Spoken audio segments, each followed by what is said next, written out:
quand un ministre dit que les chômeurs aussi doivent faire des efforts, sous prétexte qu'il y aurait des abus. Pourquoi ne demande-t-il pas aux plus riches de faire des efforts? Pourquoi on n'impose pas aux entreprises? Pourquoi on n'impose pas aux multinationales, à elles aussi, de faire des efforts? Pourquoi on oublie les salariés qui contribuent à leur essor, à leur pleine expansion, et se retrouvent dans la crainte de perdre leur poste de travail?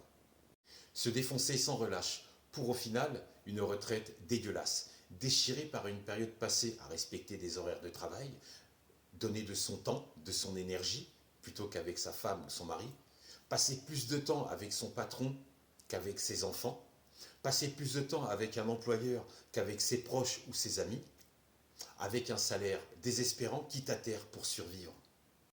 Tandis que le CAC 40 a doublé, en à peine 10 piges. On n'a jamais vu ça. Et en termes de répartition de l'oseille, on a un chef d'État qui a créé en 2018 le flat tax, terme anglophone parce qu'il fait en sorte à ce que la France continue d'être une colonie américaine. Mais pour les francophones, ça s'appelle le prélèvement forfaitaire unique, qui est un régime d'imposition sur des revenus financiers. Tu sais, c'est la période où on a voulu faire croire que les salariés ne verseraient plus d'allocations d'assurance chômage. Tu vois le truc? Donc le poids lourd, est-ce bien la finance? Pourquoi ne pas la taxer quand elle fait de gros bénéfices? Surtout quand elle fait de gros bénéfices, des bénéfices plus importants que jamais, pourquoi ne jamais la taxer?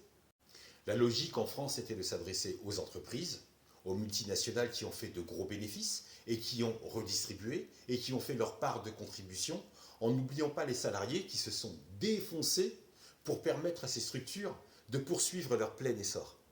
Je ne dis pas que taxer les grosses fortunes, taxer les plus riches et les profits, que ce serait suffisant pour régler les problèmes de déficit. Mais aujourd'hui, c'est la fiscalité qui tue tout le monde avec son pouvoir de récupération des recettes.